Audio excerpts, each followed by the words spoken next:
Netflix's Squid Game star thought Thanos deserved to die ahead of Season 3. Thanos was undoubtedly the most divisive new character introduced in Squid Game Season 2, and even the star behind the character thought he deserved to die before Season 3 kicks in.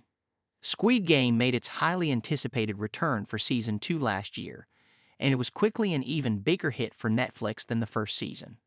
A lot of the fanfare surrounding the new episodes was thanks to all of the new faces in the mix for the deadly children's games this time around, including a rapper with a shadowy past that was loving the games a little too much for comfort.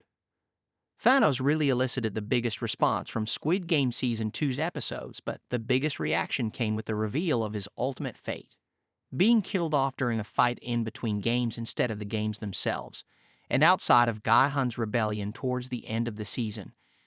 Thanos actor Choi Sung-han, also known as the rapper Topi, explained to Netflix's Tudum that when he first read the script he felt that Thanos deserved to die and it was about time that it happened. Thanos actor reacts to his death in Squid Game Season 2. Thanos is someone who is under the influence of drugs. Choi began when asked about Thanos dying in Squid Game Season 2. He's a dangerous character. So when I first read how he dies in the script, I honestly thought that it was about time. I thought his death was quite timely, and I also thought he deserved to die. As for how seemingly random it seemed in the context of the series, Choi also believed that its random timing helped the impact of the death overall. I was also actually very thankful to the director and the team, because they portrayed Thanos' death at a very random time in the story. That made it that much more impactful. When asked what he thought Thanos would have done if he had lived until Ga-hun started fighting back at the end of the season, Choi joked, "Based on my interpretation of him, Thanos would probably be dancing with the pink soldiers." But at the end of the day, Choi is also thankful for all of the support fans have shown him since his debut in Season 2. Honestly, I didn't get around to looking them up myself, but I have a lot of memes and whatnot sent to me from people in my life. Sometimes director Huang sends me Thanos memes too. Watching them, I am in awe of how creative everybody is. I'm deeply grateful for all the support that you all have shown Thanos. Why Thanos was the way he was.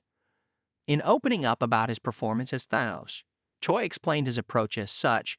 Very simply speaking, Thanos is someone who's heavily reliant on drugs, and that's what led into his fall. I tried to create a contrast between who he is before he's under the influence of drugs and after, because the drugs that he takes are so intense and very strong. But there's even a deeper layer of anxiety underneath it all as well. Before he's under the influence, Thanos experiences intense anxiety, Choi continued. He's really nervous, and his true self is someone who gets easily scared. However, when he's under the influence of the drugs, he's basically no longer himself, right? These added layers further complicate Thanos as a character and further showcases why he was such a hit with fans in his debut. As for the Thanos-less Squid Game Season 3, it will be premiering with Netflix on June 27th.